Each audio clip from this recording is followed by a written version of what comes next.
విజయవాడ జైల్లో ఉన్న గన్నవరం మాజీ ఎమ్మెల్యే వల్లభనేని వంశీని పరామర్శించిన మాజీ ముఖ్యమంత్రి జగన్ మాట్లాడిన మాటలు రోజులు గడుస్తున్నా ఇంకా ట్రోల్ అవుతూనే ఉన్నాయి. కృష్ణా జిల్లా వైసీపీలోని కమ్మ నేతల అందం గురించి మాట్లాడిన జగన్ ఒక రేంజ్లో ట్రోల్ అవుతున్నారు. ఆ ఎఫెక్ట్తో ఆయన తీరు వైసీపీ నేతలకు కార్యకర్తలకే అంతుపట్టడం లేదట. వాస్తవానికి జగన్కి ఉన్నంత ఇగో ఫీలింగ్, డామినేషన్ నేచర్ ఇంకే పొలిటీషియన్కి ఉండవన్న అభిప్రాయం ఉంది. ఓట్ల వర్షం కురవటానికి తన ఫోటో ఉంటే చాలు, ఇంకెవ్వరూ అక్కర్లేదన్నట్టు ఆయన వ్యవహార తీరు ఉండేది.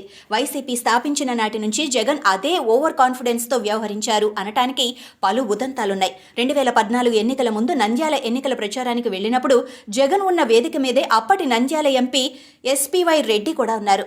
బడా ఇండస్ట్రియలిస్ట్ అయిన ఎస్పీవై రెడ్డి ఆజానుబాహుడు. వైట్ అండ్ వైట్ డ్రెస్సులో హుందాగా కనిపించేవారు. ఆయన వేదికపై జగన్ పక్కన నించోవటంతో సహజంగానే జగన్ కాస్తంత పొట్టిగా కనిపించి ఫిజికల్గా తేలిపోయారంట. దాంతో జగన్ వెంటనే అన్నా నువ్వు డయాస్ దిగు అని ఆ పెద్ద ఆయన్ని వేదిక మీద నుంచి దింపేశారంట. ఈ ఉదంతాన్ని వైసీపీ సీనియర్లు, నంద్యాల నేతలు ఇప్పటికీ సందర్భం వచ్చినప్పుడల్లా చెప్పుకుంటూ ఉంటారు. అప్పట్లో సినీ నటులు జీవిత, రాజశేఖర్ దంపతులు వైసీపీలో చేరి జగన్ కోసం ప్రచారం చేశారు.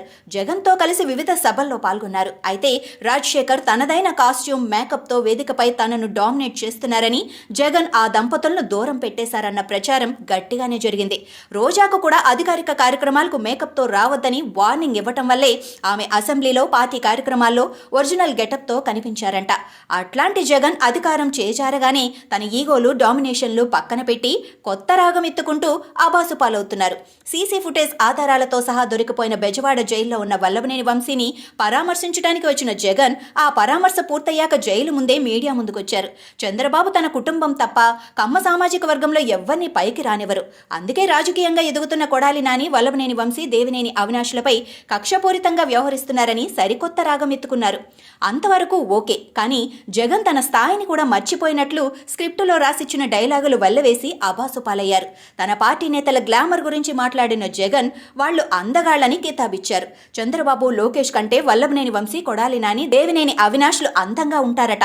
తమ సామాజిక వర్గానికి చెందిన అలాంటి వాళ్ల రాజకీయ ఎదుగుదలను చూసి ఓర్వలేక చంద్రబాబు అక్రమ కేసులు పెట్టిస్తున్నారంట. అందులో భాగంగానే కక్షపూరితంగా వల్లభనేని వంశీపై అక్రమ కేసులు పెట్టారట. కొడాలి నాని, అవినాష్ కూడా గ్లామర్గా ఉండటంతో వారిని త్వరలోనే కేసుల్లో ఇరికిస్తారని జగన్ జోస్యం చెప్పేశారు. అరెస్టుల పర్వంలో జగన్ లెక్కలు తప్పి ఇప్పుడు పోసాని కృష్ణమురళి వంతు వచ్చింది. ఫోన్లో పోసాని భార్యను పరామర్శించి ధైర్యం చెప్పిన జగన్ ఆ కేసు చూసుకోవడానికి తన న్యాయ కోవిదుల్ని కూడా నియమించారు. అంతవరకు బాగానే ఉన్నా పోసాని గ్లామర్ను జగన్ ఎవరితో పోలుస్తారో అన్న సెటైర్లు మొదలయ్యాయి. పోసాని కూడా లోకేష్ కంటే అందగాడని, అందుకే అరెస్టు చేశారని జగన్ ఎక్కడ స్టేట్మెంట్ ఇస్తారో అని వైసీపీ శ్రేణులు బిక్కుమంటున్నాయంట. అయినా మగవాళ్ల అందం గురించి, అందున రాజకీయ నాయకుల అందం గురించి మాజీ సీఎం జగన్మోహన్ రెడ్డి మాట్లాడటం ఏంటో అర్థం కావటం లేదు అనే వ్యాఖ్యలు వినిపిస్తున్నాయి. బహుశా అలాంటి వ్యాఖ్యలు చేసిన మొదటి, ఆఖరి మాజీ ముఖ్యమంత్రి జగనేనేమో.